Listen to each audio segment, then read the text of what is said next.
पृथ्वी के इतिहास पर चर्चा करते समय ये समझना चुनौतीपूर्ण है कि 4.6 अरब वर्ष कितना लंबा है।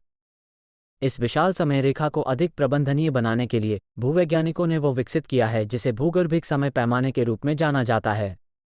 भूगर्भिक समय पैमाना पृथ्वी के इतिहास का एक कैलेंडर है जो पृथ्वी की पपड़ी में चट्टानों के रिकॉर्ड पर आधारित है। जब भूवैज्ञानिक या पृथ्वी वैज्ञानिक पृथ्वी के इतिहास को एक साथ जोड़ने का लक्ष्य रखते हैं तो वे अक्सर चट्टान की परतों की जांच करते हैं जिन्हें स्ट्रैट कहा जाता है। समय के साथ चट्टानें और तलछट जमा हो जाते हैं। सबसे पुरानी परतें सबसे नीचे और सबसे नई परतें सबसे ऊपर होती हैं। वैज्ञानिक इन परतों का अध्ययन करके पृथ्वी के अतीत के बारे में महत्वपूर्ण सुराग जुटा सकते हैं। इन चट्टानी परतों के भीतर वैज्ञानिक अक्सर जीवाश्मों की खोज करते हैं जो अतीत के जानवरों, पौधों और अन्य जीवों के संरक्षित अवशेष या निशान हैं।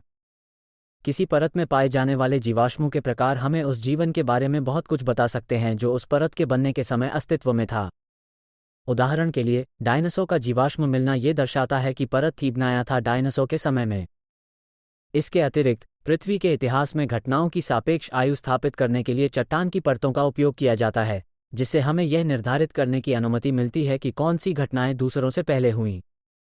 उदाहरण के लिए, यदि हम स्तनपायी जीवाश्मों वाली एक परत के नीचे डायनासोर के जीवाश्मों वाली एक परत का निरीक्षण करते हैं तो हम यह निष्कर्ष निकाल सकते हैं कि डायनासोरों का युग स्तनधारियों के युग से पहले आया था। ये ध्यान रखना महत्वपूर्ण है कि हालांकि यह विधि घटनाओं के अनुक्रम को निर्धारित करने में मदद करती है, लेकिन यह इन घटनाओं की सटीक तिथियां या अवधि प्रदान नहीं करती है। नतीजतन, ये पूर्ण के बजाय एक सापेक्ष समय रेखा देता है। विभिन्न परतें और उनमें मौजूद जीवाश्म पृथ्वी के इतिहास में महत्वपूर्ण घटनाओं के साक्ष्य भी पेश करते हैं, जिनमें पर्वत श्रृंखलाओं और महासागरीय घाटियों के निर्माण से लेकर विशेष प्रजातियों के विकास या विलुप्त होने और महत्वपूर्ण ज्वालामुखी विस्फोट शामिल हैं। इन घटनाओं को भूगर्भिक समय पैमाने पर सटीक रूप से रखकर हम पृथ्वी के अतीत और इसके विकासवादी इतिहास को बेहतर ढंग से समझते हैं।